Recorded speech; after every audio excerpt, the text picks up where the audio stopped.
Teknologjia e vaksinave është duke u përmirësuar çdo ditë. Kur shfaqen sëmundje të reja si COVID-19, shkencëtarët në mbar botën punojnë për të krijuar vaksina të sigurta dhe efektive për mbajtjen e popullatës së shëndetshme dhe për të parandaluar shpërthimet. Le të shohim se si prodhohen vaksinat e testet të shumta të cilat duhet të kalojnë para se të përdoren.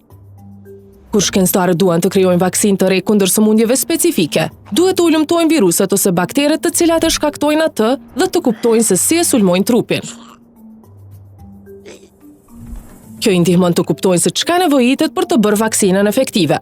Pasi të jetë krijuar një vaksinë, shkencëtarët duhet të bëjnë disa teste për të parë se si sistemi ynë imunitar reagon ndaj saj. A e nxit sistemin ton imunitar për të luftuar kundër sëmundjes? A është e sigurt ajo?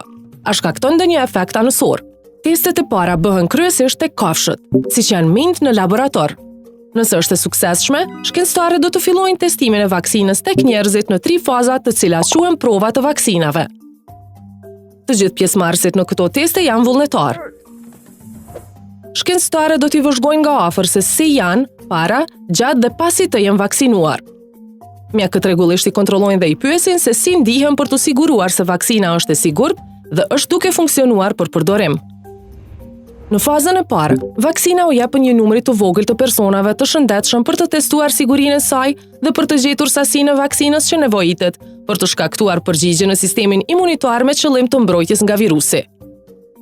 Në fazën e dytë, vaksina u jepet disa qindra personave për të testuar se si funksionon në grup mosha të ndryshme dhe sa doza do të nevojiten për të mbrojtur çdo person.